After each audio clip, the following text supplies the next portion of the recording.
नेपालमा नै लाखौं कमाउन सकिन्छ मात्र पार्ट टाइम कन्टेन्ट क्रिएट गरेर। मलाई यस्तो रिग्रेट हुन्छ कि मैले पहिला नै किन स्टार्ट गरिन भनेर।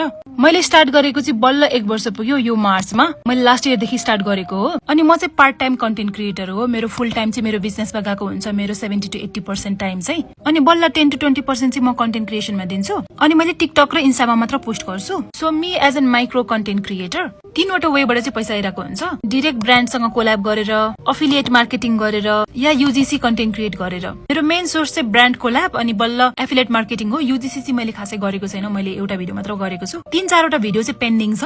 अनि यदि तपाईलाई मन छ भने चाहिँ आजैबाट स्टार्ट गर्नुस्, भोलिलाई नकुर्नुस्। जति छिटो स्टार्ट गर्यो त्यति राम्रो, किनभने बादमा चाय भी ठण्डी हो जाती है। सो फर्स्टमा चाहिँ तपाईले आफ्नो निश डिसाइड गर्नुस् अनि बल्ल कन्सिस्टेन्ट हुनुस्। आफूलाई मन पर्ने निश चाहियो, नो म्याटर त्यो मार्केट जति नै स्याचुरेटेड होस्। आफूलाई मन पर्ने भयो भने कन्सिस्टेन्ट पनि हुन्छ। तपाईले आफ्नो आइडिया निकाल्नुहुन्छ नयाँ नयाँ। तपाईको स्टोरी तपाईले मात्र बेटर वेमा भन्न सक्नुहुन्छ अरूले भन्दा। सो निश अनि कन्सिस्टेन्टली पोस्ट गर्नु पर्यो कि तपाईले ब्रान्डहरुले देखोस्। अनि डु नट चेज भाइरलिजम के। भाइरल हुनु भन्दा चाहिँ बरु एकदमै स्लो ग्रोथलाई प्रिफर गर्नुस्। ओभरनाइट भाइरल भयो भने चाहिँ ओभरवेम हुँदो रहेछ कि। छोटो छोटो बेबी स्टेप लिँदाखेरि चाहिँ एकदमै बेटर हुँदो रहेछ। सुरुमा नै यो कन्टेन्ट क्रिएसनमा चाहिँ फुल्ली रिलाइ हुनलाई चाहिँ अलिकति रिस्की छ।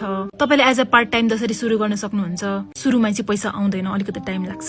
16-17 हुनुहुन्छ भने पर्फेक्ट टाइमिङ हो। त्यो भन्दा बेसी हुनुहुन्छ भने पनि नो प्रब्लम, आजदेखि स्टार्ट गर्नुस्। It's never too late to start. यदि आफ्नो जब गर्दै हुनुहुन्छ भने जब पनि गर्दै गर्दा हुन्छ। बिजनेस गरिराख्नु भएको छ भने बिजनेस गर्दा पनि हुन्छ। सो कन्टेन्ट क्रिएट गर्न स्टार्ट गर्नु मन छ भने चाहिँ प्लिज यो भिडियोले तपाईलाई मोटिभेट गर्न सक्छ।